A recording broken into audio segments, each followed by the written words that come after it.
ಅವರು ಪ್ರೀತಿಸಿ ಮದುವೆಯಾದ ಜೋಡಿ ಯುವತಿ ಮನೆಯವರನ್ನ ಎದುರು ಹಾಕಿಕೊಂಡು ಮದುವೆಯಾಗಿದ್ದಳು.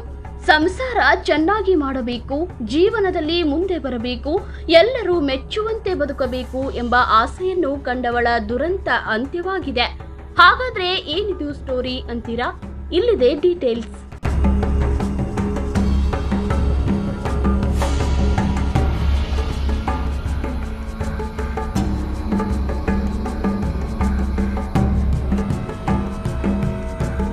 ಎಸ್, ಆಕೆಯ ಹೆಸರು ಅಶ್ವಿನಿ, ಆತ ನಿಖಿಲ್. ಇಬ್ಬರು ಕಳೆದ 5 ವರ್ಷಗಳ ಹಿಂದೆ ಪ್ರೀತಿಸಿ ಮದುವೆಯಾಗಿದ್ದರು.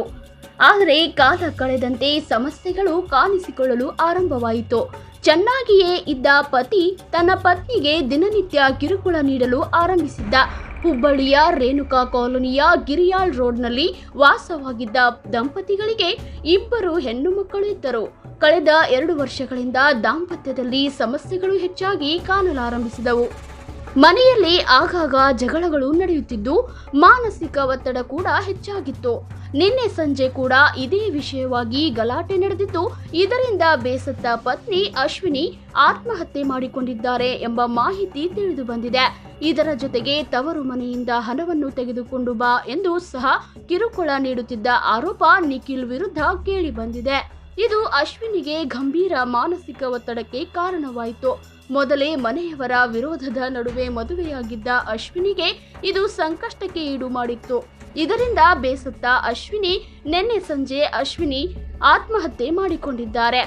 ತಕ್ಷಣ ಕುಟುಂಬಸ್ಥರು ಆಸ್ಪತ್ರೆಗೆ ಕರೆದೊಯ್ದರೂ ಚಿಕಿತ್ಸೆ ಫಲಕಾರಿಯಾಗದೆ ಮೃತಪಟ್ಟಿದ್ದಾರೆ. ಈ ಪ್ರಕರಣಕ್ಕೆ ಸಂಬಂಧಿಸಿದಂತೆ ಪತಿ ಹಾಗೂ ಆತನ ತಮ್ಮ ಮತ್ತು ಅಜ್ಜಿ ವಿರುದ್ಧ ಆರೋಪ ಕೇಳಿಬಂದಿದ್ದು, ಪೊಲೀಸರು ತನಿಖೆ ಮುಂದುವರೆಸಿದ್ದಾರೆ. ಈಗಾಗಲೇ ನಿಖಿಲ್ನನ್ನ ಪೊಲೀಸರು ವಶಕ್ಕೆ ಪಡೆದಿದ್ದಾರೆ. ಹುಬ್ಬಳ್ಳಿಯ ಗೋಕುಲ್ ರಸ್ತೆ ಪೊಲೀಸ್ ಠಾಣೆಯಲ್ಲಿ ಪ್ರಕರಣ ದಾಖಲಾಗಿದ್ದು, ಹೆಚ್ಚಿನ ಮಾಹಿತಿ ಹೊರಬರಬೇಕಿದೆ.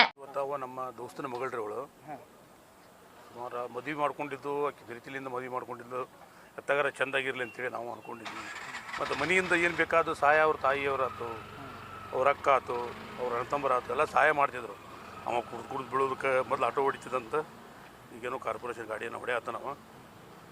ಅವ ಅರೆಸ್ಟ್ಮೆಂಟ್ ಮಾಡೋದಕ್ಕೆ ಇವರೆಲ್ಲ ಹೋಗಿ ನಮ್ಮ ತಂಗಿಯರ ಚಲೋ ತಂಗಿರಲಿ ಅಂತೇಳಿ ಎಲ್ಲ ರೇಷನ್ ಎಲ್ಲ ಇವರೇ ಕೊಡ್ತಿದ್ರು. ಅದಕ್ಕೆ ಅವ ಮಾಡಿದ್ದು ಭಾಳ ತಪ್ಪೈತಿ. ಅವರು ತಮ್ಮ ಅಂತ ಯಾರೋ ಭಾಳ ಮಾತಾಡ್ಯಾನಂತ, ಅವನಿಗೂ ಕೂಡ ಅವ್ನಿಗೆ ಇಷ್ಟು ಸಜಾ ಆಗ್ಬೇಕಂತ ಕೇಳ್ಕೊತೀನಿ. ಯಾವಾಗ ನಡೆದಿದ್ದು ಘಟನೆ ಇದು ನಿನ್ನೇನೋ ಆಗೈತೆ ಅಂತ 4 ಗಂಟೆ 4:15 ಸುಮಾರಿನ. ಏನು ಅದಾಗ ಕಿಳ್ಕೊಳ್ಳೋ ಕೊಟ್ಟ ಮೇಲೆ ಹೋಗಿ ಹೆಂಗೆ? ಹೌದು. ಇದು ಎಷ್ಟು ವರ್ಷದಿಂದ ಇರ್ತಾನೆ? ಎಷ್ಟು ವರ್ಷದಿಂದ ನನಗೆ ಗೊತ್ತಿಲ್ಲ. ಒಂದು 2 ವರ್ಷ. ಎಲ್ಲಣ್ಣ ಇರೋದವ್ರ ಮನೆ? ಯಾರ್ದ್ರಿ?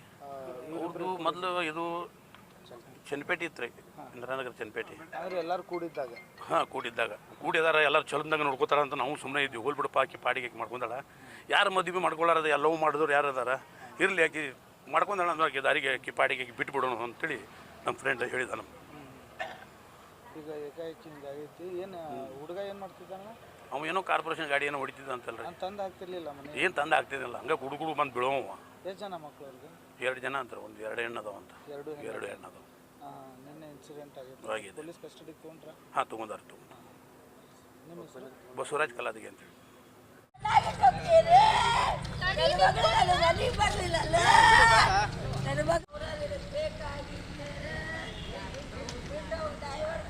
ಬರ್ದು ಕೊಟ್ಟೆ ನಿಮ್ಮ ಮಕ್ಕಳು ಕರ್ಕೊಂಡು ಬಂದ್ಬಿಟ್ರೆ ಮತ್ತೆ ಬಂದು